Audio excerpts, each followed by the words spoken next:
Hey all, this is Jyoti Tarot. Welcome to my channel. இன்னைக்கு என்ன topic அப்படின்னா நம்ம கம்யூனிட்டி போஸ்ட்ல வந்துட்டு நம்ம நெக்ஸ்ட் என்ன டாபிக் பண்ணலாம் அப்படிங்கிற மாதிரி கேட்டிருந்தோம். ஸோ அதுல நிறைய பேர் சொன்னது வந்து current feelings of your person கேட்டிருந்தீங்க. என்னோட பர்சனோட கரண்ட் ஃபீலிங்ஸ் எனக்கு எப்படி இருக்குன்னு தெரிஞ்சுக்கணுங்கிற மாதிரி கேட்டிருந்தீங்க. ஸோ நம்ம வந்து ஜென்ரல் அண்ட் காமன் ப்ரிடிக்ஷனா கரண்ட் ஃபீலிங்ஸ் வந்து பண்ண போறோம். ஓகேங்களா? அதுக்கு முன்னாடி டாபிக் குள்ள போறதுக்கு முன்னாடி நம்ம சேனலை சப்ஸ்கிரைப் பண்ணிக்கோங்க, லைக் பண்ணி ஷேர் பண்ணி கமெண்ட் பண்ணிக்கோங்க. பர்சனல் ரீடிங்ஸ் வேணும்னு நினைச்சீங்கன்னா கம்யூனிட்டி போஸ்ட்ல நான் டெய்லியும் பர்சனல் ரீடிங்ஸ்க்கான நம்பர் போஸ்ட் பண்றேன். செக் அவுட் பண்ணி போய் பாருங்க. டிஸ்கிரிப்ஷன்ல நம்மளோட நம்பர் வந்து கிளியரா இருக்கும். டிஸ்கிரிப்ஷன் எப்படி பாக்குதுன்னு தெரியலன்னா லாங் வீடியோ போஸ்ட் பண்றோம் இல்லைங்களா, டாபிக் இருக்கும் இல்லைங்களா, நான் கீழே டாபிக் கொடுத்துருப்பேன் இல்லைங்களா, அதை கிளிக் பண்ணுங்க. ஓகேங்களா? என்ன வீடியோன்னு டாபிக் கொடுத்துருப்பேன், அதை கிளிக் பண்ணீங்க அப்படின்னா டிஸ்கிரிப்ஷன் அப்படின்னு ஓப்பன் ஆகும். அதுக்கு கீழே ஃபார் பர்சனல் ரீடிங்ஸ் அப்படின்னு சொல்லி ஒரு நம்பர் கொடுத்துருப்பேன். ஸோ அதுக்கு நீங்க வாட்ஸ்அப் பண்ணுங்க, உங்களுக்கு டீடைல்ஸ் வந்து கிளியரா தெரியும். அதுக்கு முன்னாடி இன்னொரு ஒரு முக்கியமான அனௌன்ஸ்மெண்ட், ஆஃபர்ஸ் வந்து போயிட்டு இருக்குது. ஓகேங்களா? சண்டே சாட்டர்டேன்னு சொல்லி நான் ஆஃபர்ஸ் கொடுத்துட்டு இருக்கேன். ஸோ ஒரு கொஸ்டின் நீங்க கேக்குறீங்க அப்படின்னா ஆக்சுவல் ப்ரைஸ்ல இருந்து நான் ரொம்ப லெஸ் பண்ணி உங்களுக்கு ஒரு கொஸ்டின் வந்து 150 rupeesக்கு வந்து நான் பண்ணி கொடுத்துட்டு இருக்கேன். ஸோ நீங்க என்ன கொஸ்டின் எனி ஒன் கொஸ்டின் கேட்டீங்க அப்படின்னா ஆக்சுவல் ப்ரைஸ்ல இருந்து கம்மி பண்ணி உங்களுக்கு 150 rupees வந்து சார்ஜ் பண்றேன். ஸோ வந்து உங்களுக்கு அது வந்து ஒரு ஆஃபர் தான். நீங்க வந்து அந்த ஆஃபர் வந்து கண்டிப்பா யூஸ் பண்ணிக்கலாம். நிறைய பேருக்கு வந்து தெரியலன்னு நினைக்கிறேன், நான் வந்து போஸ்ட் பண்ணிருக்கேன். ஸோ ஆஃபர்ஸை கரெக்டா யூஸ் பண்ணிக்கோங்க. சண்டே வரைக்கும் ஆஃபர்ஸ் வந்து அவைலபிளா இருக்கு. உங்களோட அப்பாயின்மெண்ட்ஸை வந்து புக் பண்ணிக்கோங்க, பர்சனல் ரீடிங்ஸ்க்கான அப்பாயின்மெண்ட்ஸ். ஓகேங்களா? இப்ப வந்து நம்ம வந்து கார்ட்ஸ் பார்க்கலாம். அதுக்கு முன்னாடி என்னோட பர்சனல் ரீடிங்ஸ்க்கான நம்பரை நானே ஒரு வாட்டி சொல்லிடுறேன். 8939767271 இதான் நம்ம நம்பர். ஓகேங்களா? வாட்ஸ்அப் பண்ணி உங்க பர்சனல் ரீடிங்ஸை புக் பண்ணிக்கோங்க. ஆஃபரை மிஸ் பண்ணிடாதீங்க. ஓகேங்களா? ஓகே, கரண்ட் ஃபீலிங்ஸ் பார்க்கலாமா? உங்க பர்சனோட கரண்ட் ஃபீலிங்ஸ் இப்ப எப்படி இருக்கு? Current feelings of your person, universe. Current feelings of your person, universe, spirit, angels, guidance please. Okay, current feelings of your person எப்படி இருக்கு? உங்க பர்சனோட கரண்ட் ஃபீலிங்ஸ் எப்படி இருக்கு? ஓகே, கார்டு வந்திருக்கு. Current feelings of your person எப்படி இருக்கு? Universe, current feel. Okay, bunch of cards வந்திருக்குது. Okay,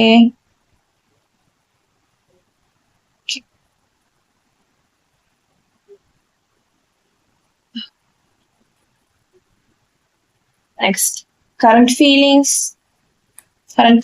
of your person. current feelings எப்படி இருக்குது? current feelings. Okay, bunch of cards வருது. ஸோ நான் வந்து ரேண்டமா மட்டும் கார்ட் பிக் பண்றேன். ஓகேவா?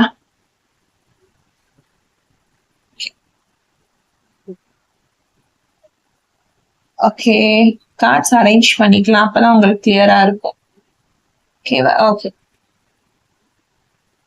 ஓகே, இப்போ இந்த கார்ட்ஸ்ல வந்து ஸ்டார்ட் பண்ணிக்கலாம்.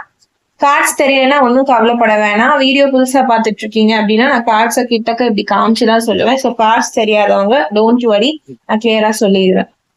ஓகே, ஃபர்ஸ்ட் கார்டு வந்துட்டு கப்ஸ் கார்டு வந்து வந்திருக்குது. அதாவது இந்த கப்ஸ் கார்டு அப்படின்னு சொல்லும் போது உங்களுக்கு இவங்களை வந்து சின்ன வயசுல இருந்தே தெரிஞ்சிருக்கக்கூடிய வாய்ப்புகள் வந்து நிறையவே இருக்குது இந்த பர்சன். ஓகேங்களா? ஸோ அவங்களோட கரண்ட் ஃபீலிங்ஸ் வந்து இன்னமுமே அந்த ஒரு சைல்ட்ஹுட் ஃபீலிங்ஸ் வந்து உங்க மேல வந்து அவங்களுக்கு கண்டிப்பா இருக்கு. நீங்க சின்ன வயசுல இருந்தே இந்த பர்சன் கூட பழகி இருக்கீங்க அப்படின்னா அந்த பழைய மெமரிஸ், அதாவது அந்த இன்னசென்ட் மெமரிஸும் அவங்க மனசுல வந்து போய்கிட்டே தான் இருக்குது. உங்களை அவ்வளவு சீக்கிரம் மறக்கக்கூடிய உறவு கிடையாது. ரொம்ப லாங்கஸ்ட் ரிலேஷன்ஷிப் மாதிரி இருக்குது. ஓகேங்களா? ரொம்ப நிறைய வருஷம் லவ் பண்ணிருப்பீங்க. அதாவது ஒரு ஸ்கூல் படிக்கும் போதுல இருந்தே மேபி இது ஒரு லவ் வந்து கிரியேட் ஆயிருந்திருக்கலாம். ஸோ அதனால அவங்க அந்த பீரியட்ல இருந்தே உங்களை நினைக்க ஆரம்பிக்கிறாங்க. கரண்ட் ஃபீலிங்ஸ் பாக்குறப்போ அந்த ஃபீலிங்ஸ்ல இருந்து இப்போ வரைக்கும் நீங்க ஒன்னா இருந்திருக்க அந்த மொமெண்ட்டை வந்து அவங்க நினைச்சு பாக்குறாங்க. அவங்க கரண்ட் ஃபீலிங்ஸ்ல வந்து ஸ்கூல் மெமரிஸ் வந்து ஒரு மேஜர் ரோலா இருக்கக்கூடிய வாய்ப்புகள் வந்து நிறைய இருக்கு. ஏன்னா எனக்கு வந்து இங்க வந்து ஒரு இன்னசென்ஸ் வந்து தெரியுது. ஓகேங்களா? ஸோ உங்களை வந்துட்டு அவங்க வந்து அந்த சின்ன பிள்ளையில இருந்தே நினைச்சு பாக்குறாங்க. அப்போல இருந்தே நீங்க அவங்களுக்கு என்ன பண்ணிருக்கீங்க, ஒரு ஃபெமிலியரா இருந்திருக்கீங்க. உங்க மேல ஒரு க்ரஷ் அந்த மாதிரி இருந்திருக்கலாம். ஸோ அதுக்கப்புறம் ஸ்லோலி அது வந்து ஒரு லவ்வா வந்து மாறி இருந்திருக்கலாம். ஸோ அந்த அந்த நாஸ்டாலஜிக் மெமரிஸ் வந்து எனக்கு தெரியுது. அந்த சின்ன வயசுல இருந்தே அந்த மழலை வாசம் வந்து தெரியுது. ஸோ உங்க கரண்ட் ஃபீலிங்ஸ் பாக்குறப்போ உங்க மேல அந்த ஒரு ஃபீலிங்ஸ்ல இருந்தே, அதாவது சின்ன வயசுல இருந்தே உங்களை அவங்க திங்க் பண்றாங்க. இப்பவுமே அந்த சின்ன வயசு மெமரிஸ்ல இருந்து உங்களை நினைச்சு பாக்குறாங்க அப்படின்னு தெரியுது. இது வந்து ஒரு ஆறாத ஒரு மெமரிஸா இருக்கு. அப்படியே ஹீல் ஆகாத ஒரு மெமரிஸா இருக்கு. இப்ப நினைச்சு பார்த்தாலும் ஸ்கூல் டேஸ் அப்படின்னு சொல்லும் போது ஒரு சந்தோஷம் வரும் இல்லைங்களா? சோ அந்த மாதிரி உங்களை பத்தி நினைக்கும் போதெல்லாம் உங்க பர்சனுக்கு வந்துட்டு ஒரு சந்தோஷம் வந்து வருது. சோ கண்டிப்பா அவங்களுக்கு வந்து உங்க மேல வந்து லவ் இருக்கு, ஒரு ஃபீலிங்ஸ் வந்து இருக்கு, லவ் ஃபீலிங்ஸ் அப்படிங்கிற மாதிரி தான் தெரியுது. நெக்ஸ்ட் கார்டு பார்க்கலாம். நெக்ஸ்ட் கார்டு பார்க்கும்போது எம்ப்ரஸ் கார்டு. எம்ப்ரஸ் கார்டு அப்படின்னு சொல்லும் போது இப்போ உங்களோட சிச்சுவேஷன் எப்படி இருக்கு அப்படின்னா, ஒரு பிளாக்கேஜ்ல தான் நீங்க இருக்கீங்க. ஆக்சுவலா வந்து ஒரு சின்ன வயசுல இருந்துமே லவ் பண்ணியிருந்திருக்கலாம். இருந்தாலும் ஒரு பிளாக்கேஜ்ல இருக்கிற மாதிரி தான் இருக்கு. இந்த பிளாக்கேஜ் வந்துட்டு கிரியேட் ஆயிடுச்சு. ஓகேங்களா? இது வந்து ஏதோ ஒரு சிச்சுவேஷன்ல வந்து இந்த பிளாக்கேஜ் வந்து கிரியேட் ஆயிடுச்சு. மேபி உங்க பர்சன் வந்து அந்த ஒரு சின்ன வயசுல இருந்த மாதிரியே இப்ப இருந்திருக்க மாட்டாங்க. மேபி அந்த ஒரு சேஞ்ச் ஓவர் இருக்கும்ல, சின்ன வயசுல இருந்த மாதிரி யாருமே இப்பவுமே அதே மாதிரி இருக்க மாட்டாங்க. சோ அந்த ஒரு சேஞ்ச் ஓவர்னால அந்த ரிலேஷன்ஷிப்ல வந்து ஒரு சண்டை வந்திருக்கலாம். நீ அப்போ இருந்த மாதிரி இப்போ இல்ல, நீ இப்போ இருந்த மாதிரி அப்போ இல்ல அப்படிங்கிற அந்த கம்பேரிஷன்னால உங்களுக்குள்ள ஒரு ப்ராப்ளம் வந்து ஒரு பிளாக்கேஜ் வந்து கிரியேட் ஆயிருக்கலாம். ஐ திங்க் ஒரு செல்ஃபிஷா அந்த பர்சன் இருந்திருக்கலாம். உங்க பர்சன் வந்து அந்த சின்ன வயசுல காமிச்ச அந்த ஒரு அன்பு, அந்த ஒரு கேர் அவங்க காமிக்காம இருந்திருக்கலாம். ஒரு ஒரு ஒரு பாசத்தோட பேசினவங்க இப்ப வந்து ஒரு பாசம் இல்லாம பேசுவாங்க. சோ அதனால அந்த லவ் வந்து குறைய ஆரம்பிச்சதுனால இந்த ரிலேஷன்ஷிப்ல வந்து ஒரு ப்ராப்ளம் வந்திருக்கலாம். மேபி இந்த ரிலேஷன்ஷிப்ல வந்துட்டு ஒரு தேர்ட் பார்ட்டி இருக்கக்கூடிய வாய்ப்புகள் எனக்கு இருக்கு. ஏன்னா டிபெண்ட் ஆன் அதர்ஸ் அப்படின்னு சொல்லும் போது ஏதோ ஒரு தேர்ட் பார்ட்டி, இந்த தேர்ட் பார்ட்டின்ற இந்த சென்ஸ் வந்துட்டு ஒரு கேர்ளா தான் இருக்கணும்னு அவசியம் கிடையாது. மேபி ஒரு ஃப்ரெண்டு, இல்ல ஒரு ஃபேமிலி மெம்பர்ஸ், இல்ல சில பேருக்கு வந்துட்டு ஒரு அம்மா அப்பாவே வந்து இந்த மேரேஜ்க்கு ஏதாவது ஒரு தடை சொல்ற மாதிரி இருந்திருக்கலாம். சோ அவங்கள வந்து ஃப்ரெண்ட்ஸ், அம்மா அப்பா அவங்களெல்லாம் வந்து தேர்ட் பார்ட்டியா நம்ம கன்சிடர் பண்ண முடியாது. ஈவன் தோ இந்த ரிலேஷன்ஷிப்க்கு ஸ்பெசிஃபிக்கா தேர்ட் பார்ட்டி எனக்கு இருக்கிற மாதிரி தெரியல, ஒரு கேர்ள் இருக்கிற மாதிரி தெரியல. சோ அதனால ஒரு கேர்ளோ ஒரு பாய் இருக்கிற மாதிரி தெரியல. அதனால வந்து நான் என்ன சொல்றேன் அப்படின்னா, ஏதோ ஒரு தேர்ட் பார்ட்டி இந்த சென்ஸ் வந்து நான் ஒரு அம்மா அப்பாவோ ஃப்ரெண்ட்ஸோ இல்ல வந்து ஒரு ரிலேட்டிவ்ஸோ நான் சொல்றேன், அவங்களால ஒரு பிளாக்கேஜஸ் வந்து கிரியேட் ஆயிருக்கலாம் அப்படிங்கிற மாதிரி சொல்ல வரேன். ஓகேங்களா? எனக்கு அந்த எனர்ஜிஸ் வந்து தெரியுது. அது மாதிரி அப்போ இருந்த அந்த லவ் வந்து இப்ப இல்லையோ அப்படிங்கிற மாதிரி நீங்க ஃபீல் பண்ணலாம். இது வந்து ஸ்பெசிபிக் மெசேஜஸ் மாதிரி தெரியுது. மேபி இது எல்லாருக்கும் ரெசனேட் ஆகணும்ன்றது அவசியம் கிடையாது. ஜென்ரல் அண்ட் காமன் ப்ரிடிக்ஷன் தான் நம்ம பண்றோம். ஸோ யாருக்கெல்லாம் ரெசனேட் ஆகுதோ எடுத்துக்கோங்க. ரெசனேட் ஆகாதவங்க மத்தவங்களுக்கு விட்டுட்டு உங்களுக்கு எது ரெசனேட் ஆகுதோ அதை மட்டும் எடுத்துக்கோங்க. ஓகேங்களா? ஸோ இந்த ஸ்கூல்ல இருந்து லவ் பண்ணவங்களுக்கு இது நல்லாவே கனெக்ட் ஆகும். ஐ திங்க் அந்த ஒரு விஷயத்தினாலதான் உங்க ரிலேஷன்ஷிப்ல வந்து ஒரு பாதிப்பு வந்து வந்திருக்குது. இப்போ ஸ்கூல்ல இருந்து நான் அந்த மாதிரி பழக்கம் இல்ல, ஒரு காலேஜ் இல்ல ஒரு ஒர்க்ல நாங்க பழகிதான் ஒரு லவ் ஸ்டார்ட் ஆச்சுனாலுமே இந்த விஷயம் வந்து காமனா பொருந்திதான் போகும். ஏன்னா அப்போ இருந்த லவ் வந்து இப்போ இல்ல அப்படிங்கிற விஷயத்துக்கு வந்து ஒரு சண்டை உங்களுக்குள்ள வந்திருக்கும். சோ அதுவே இன்னைக்கு உங்களோட பிரிவுக்கு வந்து ஒரு மேஜர் ரீசனா வந்து இருக்கலாம். சோ நான் அப்படி சொல்றேன். அந்த மாதிரி எனர்ஜிஸ் வந்து எனக்கு நிறைய தெரியுது. உங்க மேல இருக்க கான்சென்ட்ரேஷன் வந்து உங்களுக்கு குறைய ஸ்டார்ட் ஆகுது. சோ அப்பதான் இந்த ரிலேஷன்ஷிப்ல வந்து ஒரு ப்ராப்ளம் வந்து கண்டிப்பா வருது. அவங்க உங்களை விட்டு போயிடுவாங்களோங்கிற ஒரு பயம் உங்களுக்கு வர ஆரம்பிக்குது. ஸ்லோலி அவங்களுமே உங்களை விட்டு என்ன பண்ணியிருந்திருக்காங்க, விலகி போயிருந்திருக்காங்க. சோ இப்படிதான் உங்களுக்குள்ள அந்த பிளாக்கேஜ் வந்து கிரியேட் ஆகுது அப்படிங்கிற மாதிரி நான் சொல்றேன். நெக்ஸ்ட் கார்டு பார்ப்போம். டூ ஆஃப் வான்ஸ் அப்படின்னும் போது என்ன சொல்றது, உங்களுக்குன்னு இருந்த ஒரு பர்சனல் கோல்ஸ் இல்ல ஒரு என்ன சொல்றது, அத கூட நீங்க உங்க பர்சனுக்காக வந்துட்டு விட்டு கொடுத்திருந்திருப்பீங்க. உங்களுக்குன்னு ஒரு ஆம்பிஷன் இருந்திருக்கும், ஒரு எய்ம் இருந்திருக்கும். மோர் ஆர் லெஸ் வந்து இது வந்து ஒரு ஸ்கூல் காலேஜ் ரிலேஷன்ஷிப் மாதிரிதான் எனக்கு மெசேஜஸ் வந்து கொஞ்சம் அதிகமா வருது. அதனால உங்களுக்குன்னு ஒரு ஆம்பிஷன் இருந்திருக்கும், உங்களுக்குன்னு ஒரு கனவு இருந்திருக்கும். அதெல்லாம் உங்க பர்சனுக்காக நீங்க என்ன பண்ணியிருந்திருக்கலாம், ஒரு விட்டு கொடுத்திருந்திருக்கலாம். சோ அந்த மைண்ட் செட் வந்து இதுல வந்து எனக்கு அதிகமாவே தெரியுது. அதே மாதிரி உங்களுக்கும் அவங்களுக்கும் வந்து இருந்த அந்த இன்னர் அலைன்மெண்ட் வந்து குறைஞ்ச மாதிரி இருக்கு. அதாவது முதல்லலாம் நீங்க வந்து எதுனாலும் ஒரே மாதிரி திங்க் பண்ணிருப்பீங்க. ஒரு வேவ் லென்த் வந்து முதல்ல பொருந்தி போன மாதிரி இருந்திருக்கும் இனிஷியலா பழகும் போது. பட் ஆஃப்டர் தட் அந்த விஷயங்கள்லாம் கொஞ்சம் கொஞ்சமா உங்களுக்கும் உங்க பர்சனுக்கும் இடையில வந்து குறைய ஆரம்பிக்குது. அந்த ஒரு அண்டர்ஸ்டாண்டிங் வந்து குறைய ஆரம்பிச்சிருக்கும். ஸோ அந்த இதோட எனர்ஜியுமே எனக்கு அதிகமா தெரியுது. அதே மாதிரி அவங்க இப்ப எப்படின்னா ஸ்கூல்ல ஒரு சிலர் பழகி இருப்பாங்க. அதுக்கப்புறம் அந்த பர்சன் கூட வந்து டச்சே இருக்காது. ஓகேங்களா? அதுக்கப்புறம் நீங்க உங்க வழிய பார்த்திருப்பீங்க. அவங்க வழிய பார்த்திருப்பாங்க. சோ அந்த மாதிரி ஒரு சிலர் இருக்கீங்க. சோ இப்ப நான் அவங்கள லவ் பண்றேன். பட் அவங்களுக்கு என்ன தெரியுமா? ஃபர்ஸ்ட் நான் யாருன்னாச்சும் தெரியுமா? ஏன்னா ஸ்கூல் லவ் அப்படிங்கறத வந்துட்டு சரியா சில பேர் வந்து கன்சிடர் பண்ண மாட்டாங்க. ஸ்கூல்ல லவ் பண்ணும். பட் அதுக்கப்புறம் டச் கிடையாது. பட் நான் லவ் பண்ணிட்டு இருக்கேன். அவங்க என்ன வந்து லவ் பண்றாங்க எனக்கு தெரியாது அப்படிங்கிற ஒரு சென்ஸ்ல கூட இருக்கலாம். இல்ல இது ஒரு ஒன் சைடு லவ்வா கூட இருக்கலாம். ஃபியர் ஆஃப் அன்னோன் அப்படிங்கிறப்போ நீங்க லவ் பண்றீங்கன்னே அவங்களுக்கு தெரியாம இருக்கலாம். சோ நீங்க சடனா போய் லவ் சொன்னா அவங்களுக்கு உங்களை தெரியுமா அப்படின்றதே ஒரு பெரிய கேள்விக்குறியா இருக்கு அந்த ரிலேஷன்ஷிப்ல. சோ அந்த ஒரு கரண்ட் ஃபீலிங்ஸ் வந்து போயிட்டே இருக்கு. என்னன்னா உங்க பர்சன் வந்து உங்களை விட்டு போயிடுவாங்களோ அப்படின்னு நீங்க நினைச்சிட்டே இருக்கிற மாதிரி அவங்களும் அதை நினைக்கிறாங்க. அதாவது இந்த ரிலேஷன்ஷிப் வந்து ஒர்க் ஆகாதா அப்படிங்கிற ஒரு தாட் வந்து அவங்களுக்குள்ளயுமே இருக்குது. இப்ப இதெல்லாம் அவங்க ரிலேஷன்ஷிப்ல வந்து போயிட்டு இருந்திருக்கலாம். அதாவது ஒரு ப்ராப்பர் அண்டர்ஸ்டாண்டிங் இல்லாம ஒரு ப்ராப்பர் கனெக்ஷன் இல்லாம உங்க ரிலேஷன்ஷிப் வந்து போயிட்டு இருந்திருக்கலாம்.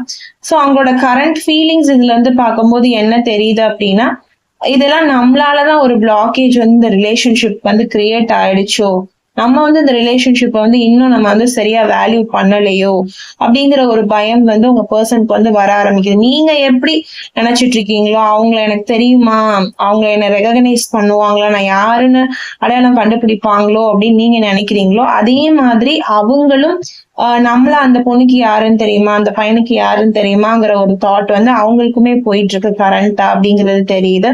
சோ அதனாலயே அவங்க ஃபீலிங்ஸ வந்து ஓபன் அப் பண்ணாம அவங்க ரொம்ப சேஃபா இந்த விஷயத்த என்ன பண்ணிட்டு இருக்காங்க, பிளே பண்ணிட்டு இருக்காங்கன்ற மாதிரி தெரியுது. அவங்களுக்கு ஒரு ப்ராப்பர் பிளானிங் இல்ல. உங்ககிட்ட வந்து பேசணும் அப்படின்னா அவங்களுக்கு அந்த தைரியம் இல்ல, அந்த ஒரு ப்ராப்பர் பிளானிங் இல்ல. சோ அதை பத்தின கரண்ட் ஃபீலிங்ஸ் வந்து அவங்களுக்கு நிறைய போயிட்டு இருக்கு.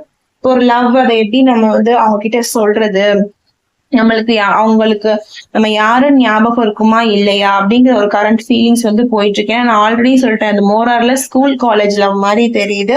பட் ரொம்ப அட்டாச்மெண்ட் இல்லாத மாதிரி தெரியுது. ஓகேங்களா? சோ அப்படி பாக்குறப்போ ஸ்கூல் காலேஜ் அப்படிங்கிறப்போ அது வந்து ஒரு படிக்கிறப்போ பார்க்கக்கூடிய ஒரு விஷயம் அப்படிங்கறதுனால பெருசா அவங்களுக்குள்ள ஒரு அட்டாச்மெண்ட் இல்லாத மாதிரி தெரியுது. சோ அதனால அவங்க கிட்ட வந்து அந்த லவ் வந்து ஒர்க் ஆகுமா இல்லையாங்கிற மாதிரி அவங்க யோசிக்கிறாங்க. மேபி சில பேருக்கு வந்து ப்ரப்போசலே இன்னும் நடக்காம இருக்கலாம். நீங்க மட்டும் அவங்கள லவ் பண்ணலாம். இது வந்து ஒரு ஒன் சைடு லவ்வா கூட இருக்கலாம். அந்த எனர்ஜிஸ்மே எனக்கு அதிகமா இந்த ரிலேஷன்ஷிப்ல வந்து தெரியுது. கரண்ட் ஃபீலிங்ஸ் பாக்குறப்போ இது மோரர்லெஸ் ஒன் சைடு லவ் மாதிரி தான் எனக்கு தெரியுது. நெக்ஸ்ட் கார்டு வந்துட்டு வான்ஸ் எனர்ஜி. ஓகேங்களா? சோ வான்ஸ் எனர்ஜி பாக்குறப்போ ஒரு ஈகோ இருக்கிற மாதிரி தெரியுது. அதாவது உங்க பர்சனோட மனசுல வந்துட்டு இனிஷியலா ஒரு ஈகோ இருக்கிற மாதிரி தெரியுது. நம்ம ஏன் போய் லவ் சொல்லணும் அப்படிங்கிற ஒரு ஈகோ வந்து அவங்களுக்கு தெரியுது. அதான் அந்த செல்ஃப் கான்பிடன்ஸ் அவங்களுக்கு இல்ல. அவங்க என்னதான் அவங்கள லவ் பண்ணாலும் கரண்ட் ஃபீலிங்ஸ் எப்படி இருக்குன்னா ஒரு ஈகோ தெரியுது. அவங்களா வந்து சொல்லட்டும், நம்ம போய் ஏன் சொல்லணும் அப்படிங்கிற ஒரு தாட் இருக்கு. ரெண்டாவது நம்ம சொன்னா அக்செப்ட் பண்ணிக்குவாங்களா, அதே ரீசன் நம்ம யாருன்னு தெரியுமா அப்படிங்கிற ஒரு ரீசன் இருக்குது. அதே மாதிரி அதான் நிறைய அவங்க என்ன யோசிக்கிறாங்கன்னா, என்னைய அவங்களுக்கு தெரியுமா, யாருன்னு அவங்களுக்கு தெரியுமா அப்படிங்கறது அவங்க நிறைய யோசிக்கிற மாதிரி எனக்கு தெரியுது. அது வந்து ரிப்பீட்டடா அவங்க கொடுக்குற மெசேஜஸ் அதுதான். கரண்ட் ஃபீலிங்ஸ்ல வந்து அவங்க ரிப்பீட்டடா கொடுக்குற மெசேஜ் வந்து என்ன யாருன்னு தெரியுமா. மேபி அந்த ஒரு ஸ்கூல் லவ் மாதிரி இருக்கு. அதாவது ஸ்கூல்ல லவ் பண்ணியிருந்திருக்கீங்க, அப்புறம் ஒரு லாங் இயர்ஸ் ஒரு கேப் இருந்திருக்கு. ஸ்கூல்ல மேபி ப்ரப்போஸ் பண்ணியிருந்திருக்கலாம், நீங்க ஏதாவது அவங்கள ரிஜெக்ட் பண்ணியிருந்திருக்கலாம். ஆஃப்டர் தட் உங்களுக்குமே அவங்க மேல ஸ்லோலி அந்த ஃபீலிங்ஸ் வந்திருக்கும் போது உங்க ரெண்டு பேருக்கும் பழகுறதுக்கோ பேசுறதுக்கோ ஒரு ஸ்பேஸ் இல்லாம இருந்திருக்கலாம். ஸோ அப்படியே நீங்க ஒரு திசையில அவங்க ஒரு திசையில போயிருந்திருக்கலாம். சோ அது வந்து இப்போ வந்து ரெண்டு பேருக்குமே அது வந்து ப்ராப்ளமா இருக்கு. ஸ்டில் ஒரு ப்ராப்பரான ரிலேஷன்ஷிப் வந்து இந்த இதுல கிரியேட்டே ஆகல. ஸோ உங்க பர்சனோட கரண்ட் ஃபீலிங்ஸ் பாக்குறப்ப எனக்கு அதான் தெரியுது. ஒரு ப்ராப்பரான லவ் ரிலேஷன்ஷிப் இங்க கிரியேட் ஆகல. 2 பேர் மனசுலயும் ஓடுறது இங்க கிளியரா தெரியுது. உங்களுக்கு என்ன ஓடுதுன்னா அவங்களுக்கு என்ன தெரியுமாங்கிற மாதிரியும், அவங்களுக்கு என்னன்னா அவங்களுக்கு என்ன தெரியுமாங்கிற மாதிரி தான் ஓடுது. இன்னும் ஒரு ப்ராப்பரான ரிலேஷன்ஷிப் வந்து இங்க கிரியேட் ஆன மாதிரி தெரியல. இனிமேதான் ஒரு ரிலேஷன்ஷிப் வந்து யூனிவர்ஸ் வந்து இன்னும் ப்ராப்பரா உங்களுக்கு கிரியேட் பண்ணி தருவாங்க அப்படிங்கிற மாதிரி இருக்கு. பட் பிரைவேட் அச்சீவ்மெண்ட்னா அஸ் அ பர்சனா அவங்கள நீங்க ரொம்ப லவ் பண்றீங்க, அவங்களும் உங்களை லவ் பண்றாங்க, அதுல எந்த ஒரு விஷயமும் தெரியல. பட் ப்ராப்பரா இன்னும் ஒரு ரிலேஷன்ஷிப் வந்து கிரியேட் ஆகலையோ இன்னும் உங்க 2 பேருக்குள்ள அப்படிங்கிற மாதிரி இருக்கு. இது எத்தனை பேருக்கு பொருந்த போகுதுன்னு எனக்கு தெரியல இந்த வீடியோ. ஏன்னா இது வந்து ரொம்ப ரொம்ப ஸ்பெசிபிக் மெசேஜஸா இருக்கு. அதாவது ரொம்ப டிப்பிக்கலான ஒரு மெசேஜஸா இருக்கு. சோ உங்களுக்கு பொருந்தினதை எடுத்துக்கோங்க, பொருந்தாததை மத்தவங்களுக்குன்னு விட்டுருங்க. ஓகேங்களா? எந்த ஒரு மெசேஜஸையுமே ஃபோர்ஸ் பண்ணி எடுத்துக்காதீங்க. ஏன்னா ஸ்டார்டிங்ல இருந்தே இது வந்து ஒரு ஸ்கூல் லவ் மாதிரி தெரியுது. ஏன்னா ஃபர்ஸ்ட் கார்டிங்க. செகண்ட் திங் வந்துட்டு ஒரு பிளாக்கேஜ் வந்து உங்களுக்குள்ள கிரியேட் ஆயிருக்குது இந்த கார்ட்ல. இந்த ஒரு 2 கார்டு பாக்குறப்போ வந்துட்டு உங்களுக்குள்ள வந்து அந்த ஒரு ப்ராப்பர் கனெக்ஷனே இல்ல. சோ எனக்கு எப்படி தெரியுதுன்னா ஒரு ப்ரப்போசல் இருந்திருக்கு உங்களுக்குள்ள. நடுவுல வந்து ஒரு ரிலேஷன்ஷிப் கிரியேட் ஆகுறதுக்குள்ளயுமே அவங்க 2 பேருக்குள்ள ஏதோ ஒரு பிளாக்ஸ் இருந்திருக்கு. மேபி நீங்க அவங்கள வேணாம்னு நினைச்சிருக்கலாம், இல்ல அவங்க உங்களை வேணாம்னு நினைச்சிருக்கலாம், நீங்க அவங்களுக்கு ப்ரொபோஸ் பண்ணிருக்கலாம், இல்ல அவங்களே உங்களுக்கு ப்ரொபோஸ் பண்ணிருக்கலாம். அந்த டைம்ல நீங்க இந்த லவ் வந்து வேணாங்கிற மாதிரி இக்னோர் பண்ணிட்டு இன் ஃபியூச்சர்ல வந்து அந்த லவ் நீங்க ரியலைஸ் பண்ணும்போது 2 பேருமே ஒன்னா இருந்திருக்க மாட்டீங்க. அப்படிப்பட்ட லவ் மாதிரிதான் எனக்கு தெரியுது. சோ இப்போ அவங்களோட கரண்ட் ஃபீலிங்ஸ் பாக்குறப்போ அவங்களுக்கும் உங்க மேல ஃபீலிங்ஸ் இருக்குது, உங்களுக்கும் அவங்க மேல ஃபீலிங்ஸ் இருக்குது. 2 பேருக்கு இருக்கிற பயம் என்னன்னா இவங்களுக்கு என்ன தெரியுமா, இவங்களுக்கு என்ன தெரியுமான்ற பயம் தான். அப்ப எனக்கு இதுல கிளியரா தெரியுற மெசேஜஸ் என்னன்னா ஒருத்தருக்கு ஒருத்தர் இன்னும் பாத்துக்கவே இல்லை. அதாவது சின்ன வயசுல லவ் பண்ணியிருந்தா மேபி இப்ப வளர்ந்ததுக்கு அப்புறம் அவங்க எப்படி இருக்காங்கிறதே உங்களுக்கு தெரியாம இருந்திருக்கலாம், நீங்க எப்படி இருக்கீங்கன்னு அவங்களுக்கு தெரியாம இருக்கலாம். இந்த ரிலேஷன்ஷிப்ல வந்து ஒரு ப்ராப்பர் அஷ்யூரிட்டியே கிடைச்சிருக்காது. ஓகேங்களா? எனக்கு அப்படிதான் தெரியுது. ஒரு லவ்வ சொல்லிக்கல. ஏன்னா ஒரு சின்ன வயசுல நடந்த ஒரு விஷயமா தான் நீங்க அதை பாக்குறீங்க. இன்னும் ஒரு ப்ராப்பரான ஒரு லவ் சொல்லல, ஒரு மெச்சூர்டான ரிலேஷன்ஷிப் மாதிரி தெரியல. சின்ன வயசுல கிரியேட் ஆயிடுச்சு. பட் ஸ்டில் நீங்க அதை ஒரு ட்ரூ லவ்வா கேரி பண்ணி எடுத்துட்டு போறீங்க. அவங்களுமே ஒரு ட்ரூ லவ்வா அதை கேரி பண்றாங்கிற மாதிரிதான் தெரியுது. சோ இது ரொம்ப ஸ்பெசிபிக் மெசேஜஸா இருக்கு. யாருக்கு பொருந்ததோ அவங்க எடுத்துக்கோங்க. நெக்ஸ்ட் வந்துட்டு வான்ஸ் கார்ட், 3 ஆஃப் வான்ஸ் ரிவர்ஸ்ல வந்திருக்கு. சோ அவங்களுக்கு அதான் சொல்றீங்க, அவங்களுக்கு ஒரு பிளானிங்கே இல்லாத மாதிரி இருக்கு. ஏன்னா இது ரொம்ப ரொம்ப ஒரு சின்ன வயசுல ஒரு நடந்த ஒரு ப்ரொபோசல்னால ஒரு பிளானிங்கே அவங்க கிட்ட இல்ல. இப்பவுமே அவங்க கிட்ட அவங்க எப்படி அப்ரோச் பண்றதுன்னு தெரியாம தான் இருக்காங்க. மேபி அவங்க உங்ககிட்ட அப்ரோச் பண்ணியிருப்பாங்க, நீங்க வேண்டான்னு சொல்லியிருக்கலாம். ஓகேங்களா? சோ அந்த பயம் எனக்கு அவங்க கிட்ட நிறைய தெரியுது. அவங்களுக்கு ஒரு கான்பிடன்ஸே இல்ல அவங்க கிட்ட வந்து பேசுறதுக்கு. திரும்பியும் நீங்க வேண்டான்னு சொல்லிடுவீங்களோ அப்படிங்கிற ஒரு பயம் வந்து அவங்களுக்கு நிறைய இருக்கு. இது வந்து ஸ்கூல் காலேஜ் லவ் அப்படின்னு நான் ஏன் சொல்றேன் அப்படின்னா எனக்கு இங்க சைல்ட்ஹுட் மெமரிஸ் வந்திருக்கனால நான் சொல்றேன். மத்தபடி காமனா அதாவது ஸ்கூல் காலேஜ் லவ் இல்ல, இது வந்து நான் ஒரு ஒர்க்ல பாக்குறேன், இல்ல என்னோட டே டு டே லவ் லைஃப்லயே வந்துட்டு இந்த மாதிரி என்ன சொல்லலாம், ஒரு ப்ராப்ளம் வந்து இருக்கு, அவங்க வந்து இப்ப என் கூட பேசுறது இல்ல, நாங்க வந்து பாத்துக்கிறதே இல்ல, ஒரு நோ கான்டாக்ட் நோ கம்யூனிகேஷனா இருந்தாலும் இதை நீங்க பொருந்தி எடுத்துக்கலாம். எப்படின்னா அவங்களுக்கு உங்ககிட்ட பேசுறதுக்கு ஒரு பயம். ஓகேங்களா? அவங்க நீங்க என்ன சொல்லிடுவீங்களோ, நீங்க என்ன நினைச்சிருவீங்களோ. ஏன்னா இது ஸ்கூல் காலேஜ் தான் ஸ்பெசிபிக்கா இருக்குது. ஓகேங்களா? ஸ்பெசிபிக் மெசேஜஸா இது இருக்குது. சோ மற்றவங்களுக்கு வந்து இது எப்படி பொருந்தும் அப்படின்னா நான் எக்ஸ்பிளைன் பண்றதை வச்சு புரிஞ்சுக்கோங்க. மேபி நீங்க இப்போ பேசாம இருக்கலாம், ஒரு நோ கான்டாக்ட்ல இருக்கலாம், நோ கம்யூனிகேஷன்ல நீங்க வந்து இருக்கலாம். சோ அப்படி இருக்கப்போ நீங்க எப்படி இருக்கீங்கன்னு அவங்களுக்கு தெரியாம இருக்கலாம், இல்ல அவங்க எப்படி இருக்காங்க உங்களுக்கு தெரியாம இருக்கலாம், அந்த மைண்ட் செட்டே உங்களுக்கு தெரியாம இருக்கலாம். சோ அந்த ரொம்ப நாள் அந்த டிஸ்டன்ஸ் ஆனதுனால அவங்க உங்ககிட்ட பேசுறதுக்கே பயப்படுறாங்க. கரண்ட் ஃபீலிங்ஸை பாக்குறப்போ நிறைய லவ் தெரியுது, நிறைய பயம் தெரியுது, லேக் ஆஃப் கான்பிடன்ஸ் வந்து தெரியுது. உங்ககிட்ட என்ன பேசுறதுன்னே அவங்களுக்கு தெரியல. அவங்கள நீங்க வந்து ரெகக்னைஸ் பண்ணுவீங்களான்னே அவங்க வந்து பயப்படுறாங்க. சோ இதுதான் ஓவரால் கரண்ட் ஃபீலிங்ஸ் மாதிரி எனக்கு தெரியுது. இந்த கார்ட்லயுமே எனக்கு அதான் கிளியரா கொடுத்துருக்கு. சோ அதனாலயே உங்க ரிலேஷன்ஷிப் வந்து அன்எக்ஸ்பெக்டட் டிலே ஆகுது. நீங்க எதிர்பார்த்த மாதிரி உங்க ரிலேஷன்ஷிப் வந்து வர மாட்டேங்குது. ஏன்னா ஒரு ப்ராப்பரான ஒரு ரிலேஷன்ஷிப் மாதிரி இது இல்ல. ஓகேங்களா? சடனா பழகுறாங்க, சடனா போயிட்டாங்க, ஒரு ஆன் அண்ட் ஆஃப் ரிலேஷன்ஷிப் மாதிரி இருந்திருக்கு. ஓகேங்களா? ஏதோ ஒன்ஸ் வந்து ஒரு ப்ரப்போஸ் பண்ணிட்டாங்க, பட் அதுல ஒரு ப்ராப்பர் ஒரு ஒரு லவ் இல்ல. ஓகேங்களா? லேக் ஆஃப் லவ் தான் இருந்திருக்கு. பட் நீங்களும் அவங்களுக்காக ஃபீலிங்ஸ் கேரி பண்றீங்க, அவங்களும் உங்களுக்காக ஃபீலிங்ஸ் கேரி பண்றாங்க. நீங்க எப்படி இருக்கீங்கன்னு அவங்களுக்கு தெரியல, அவங்க எப்படி இருக்காங்க அவங்களுக்கு தெரியல. ஓகேங்களா? இது வந்து ஜெண்டர் பேஸ்ட் ரீடிங்ஸ் கிடையாது. ஓகேங்களா? எனர்ஜி பேஸ்ட் ரீடிங்ஸ் தான். ஸோ மேலா இருந்தா ஃபீமேலுக்கு ஸ்விட்ச் பண்ணி பாருங்க, ஃபீமேலா இருந்தா மேலுக்கு ஸ்விட்ச் பண்ணி பார்த்துக்கோங்க. ஓகே. ஸோ எனக்கு இது வந்து ஸ்பெசிபிக் மெசேஜஸ் வந்து கிளியரா தெரியுது. அவங்களுக்கு வந்து இதுல என்ன பண்றதுன்னே தெரியல. அவங்களுமே குழப்பத்துல இருக்காங்க, நீங்களுமே குழப்பத்துல இருக்கீங்க. பட் எனக்கு ஒன்னே ஒண்ணு கிளியரா தெரியுது, என்னன்னா லவ் இருக்கு. கிளியரா இருக்கு. கரண்ட் ஃபீலிங்ஸ் வந்துட்டு லவ் இருக்கு. பட் ரொம்ப ரொம்ப ரொம்ப ஸ்பெசிபிக் மெசேஜஸா இருக்குது. ஓகேங்களா? சோ ரொம்ப பயப்படுறாங்க அவங்க. இது வந்து ஒர்க் ஆகுமா? திரும்பி நீங்க ரிஜெக்ட் பண்ணிருவீங்களோன்னு பயப்படுறாங்க. மேபி இது வந்து அவங்களோட எனர்ஜியான்னு தெரியல. மேபி நம்ம அவங்களோட எனர்ஜி தான் எடுக்கிறோம். அப்படி பாக்குறப்ப நீங்க ஆல்ரெடி அவங்கள ரிஜெக்ட் பண்ணிருக்கீங்க. சோ அதனால அதை நினைச்சு அவங்க ரொம்பவே பயப்படுறாங்க. உங்ககிட்ட அப்ரோச் பண்றதுக்கே அவங்க யோசிக்கிறாங்க, தெரியுதா? சோ அதனாலயே அவங்க டிலே பண்ணிக்கிட்டே இருக்காங்க. வெயிட்டிங் எனர்ஜிலேயே இருக்குது. அதனாலயே அவங்க ஸ்டெப் எடுக்க மாட்டேங்கிறாங்க. இது வந்து ஒரு லாங் டேர்ம் கோலாவே இல்ல, ஷார்ட் டேர்ம் கோல் மாதிரி தான் இருக்கு. ரொம்ப பழக்கம் ஏற்படல, டக்குன்னு லவ் சொல்லியிருக்காங்க, நீங்க ரிஜெக்ட் பண்ணிருக்கீங்க. சோ அதோட உங்க 2 பேருக்குள்ள அந்த கனெக்ஷன் வந்து முடிஞ்சு போச்சு. சோ நீங்களும் ஒரு லவ் கேரி பண்றீங்க, அவங்களும் ஒரு லவ் கேரி பண்றாங்க. எனக்கு தெரிஞ்சு இது வந்து ஒரு என்ன சொல்லுது, ஒரு 15 வருஷம் 20 வருஷம் வந்துட்டு லவ் சொல்லிட்டு, சீக்கிரமே ஒரு யங் ஏஜ்ல லவ் சொல்லிட்டு, ஒரு 12 வருஷம் வந்து ஒருத்தருக்கு ஒருத்தர் பாத்துக்கவே இல்லைன்னா எப்படி இருக்கும்? இப்ப ஐ திங்க் ஒரு ஸ்கூல் படிக்கும்போது ஒரு லவ் சொல்லியிருக்காங்கன்னு வச்சுக்கோங்களேன். அதுக்கப்புறம் நீங்க 2 பேரும் பாத்துக்கவே இல்ல. மேபி நீங்க ரிஜெக்ட் பண்ணிட்டீங்க அவங்கள. அந்த மாதிரி தான் எனர்ஜிஸ் இருக்கு எனக்கு. கிளியரா தெரியுது. ஒரு 10, 12 வருஷம் அதுக்கப்புறம் நீங்க 2 பேரும் பாத்துக்கவே இல்ல. பட் உங்களுக்கு அதுக்கப்புறம் ஸ்லோலி ஃபீலிங்ஸ் வந்து அவங்க மேல வந்திருக்கு. அவங்களுக்கும் உங்க மேல வந்து என்ன செஞ்சிருக்கு, ஒரு ஃபீலிங்ஸ் வந்து வந்திருக்கு. பட் நீங்க 2 பேரும் பாத்துக்கிட்டு ஒரு ப்ராப்பர் கனெக்ஷன் கிரியேட் ஆனாதானே அந்த லவ் நீங்க சொல்லியிருக்க முடியும். சோ இங்க வந்து அந்த ஒரு ப்ராப்பர் கனெக்ஷனே கிரியேட் ஆகல. அந்த லவ்வையும் நீங்க ஒருத்தருக்கு ஒருத்தர் சொல்லிக்கிறதுக்கான வாய்ப்பும் ஏற்படல. ஏன்னா அது ஒரு நோ கான்டாக்ட்லயும் இருக்கு, நோ கம்யூனிகேஷன்லயும் இருக்கு. சோ உங்க மேல அவங்களுக்கு கண்டிப்பா ஃபீலிங்ஸ் இருக்கு. பட் இதை அதை கம்யூனிகேட் பண்றதுக்கான வழியே உங்க 2 பேருக்கும் கிடைக்கல. நீங்க ஒருத்தருக்கு ஒருத்தர் முதல்ல கம்யூனிகேட்டே பண்ணிக்கல. நீங்க என்ன யோசிக்கிறீங்கன்னா, அவங்களுக்கு உங்க மேல ஃபீலிங்ஸ் இருக்குமா அப்படின்ற மாதிரி நீங்களே யோசிக்கிறீங்க. அவங்களும் இன்னும் நீங்க அவங்களுக்காக ஃபீலிங்ஸ் கேரி பண்ணுவீங்களாங்கிற மாதிரி யோசிக்கிறாங்க.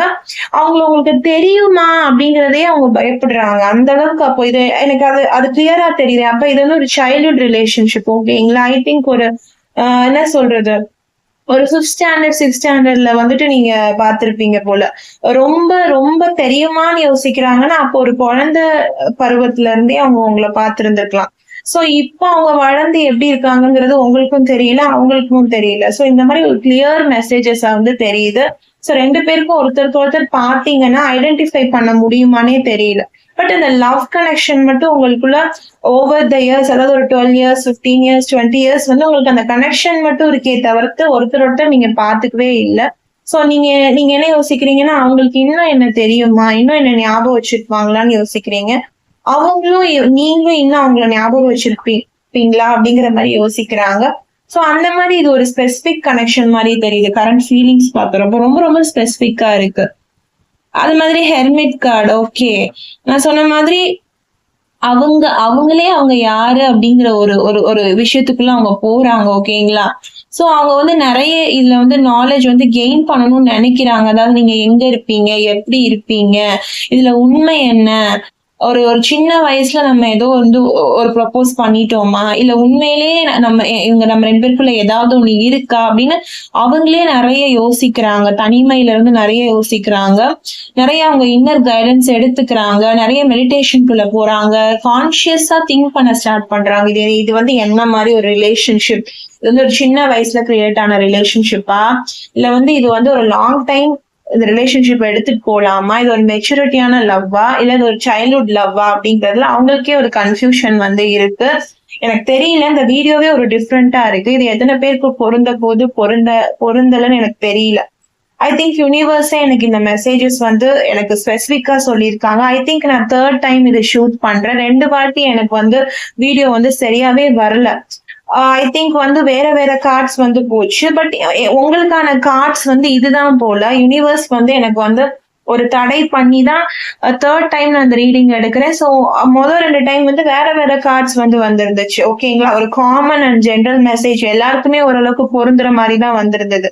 ஆனா எனக்கு வீடியோ ஏதோ ஒன்னு சரியா கிளிக் ஆகல, ஏதோ ஒரு எரர் இருந்துட்டு இருந்த மாதிரி இருந்தது, ஏதோ ஒரு பேக்ரவுண்ட் நாய்ஸ் இருந்தது. பட் இந்த தேர்ட் டைம் ஷூட் பண்ணும்போது எனக்கு அப்படியே ஒரு ஹெவன்லியா ஒரு கடவுள் கொடுக்குற மாதிரி எனக்கு இது அமைஞ்சிருச்சு. ஸோ இது ரொம்ப ஸ்பெசிஃபிக்கா இருக்கு இந்த மெசேஜ். அப்ப அதனாலதான் என்னை வந்து யூனிவர்ஸ் வந்து அவ்வளோ தடைகள் வந்து எனக்கு கொடுத்துருக்காங்க நான் இந்த வீடியோ ஷூட் பண்றதுக்கு. ஸோ இது எவ்வளவு பேருக்கு பொருந்த போகுதுன்னு தெரியல. எனக்கே வந்து இந்த வீடியோ வந்து ரொம்ப நியூவா இருக்கு. ஸோ கண்டிப்பா எனக்கு கமெண்ட் செக்ஷன்ல தெரியப்படுத்துங்க. இந்த ஒரு கரண்ட் ஃபீலிங்ஸ் வந்து ரொம்ப டிஃப்ரெண்டான கரண்ட் ஃபீலிங்ஸ். ஸோ யாருக்கெல்லாம் பொருந்துதோ எல்லாருமே எடுத்துக்கோங்க. பொருந்தல அப்படின்னா டோன்ட் வரி, நெக்ஸ்ட் வீடியோ உங்களுக்காக வந்துட்டே தான் இருக்கு. நீங்க நம்ம சேனல்ல தொடர்ந்து சப்போர்ட் பண்ணுங்க. ஓகேங்களா, திரும்பியும் வாட்ஸ்அப் நம்பர் சொல்றேன், 8939767271. இதுதான் என்னோட WhatsApp number. So personal readings வேணும் அப்படின்னு நினைச்சீங்கன்னா கண்டிப்பா வந்து வாட்ஸ்அப் பண்ணலாம். அதே மாதிரி சண்டே சாட்டர்டே வந்து ஆஃபர்ஸ் கொடுத்துருக்கேன். ஸோ வெறும் 150 ருபீஸ்க்கு நம்ம வந்து 1% பண்ணி கொடுத்துட்டு இருக்கோம். ஸோ கிளியரா பண்ணி கொடுக்குறோம். வாட்ஸ்அப் பண்ணுங்க, ஆஃபர்ஸை வந்து கெயின் பண்ணிக்கோங்க. தேங்க்யூ. நான் உங்களை நெக்ஸ்ட் வீடியோல சந்திக்கிறேன்.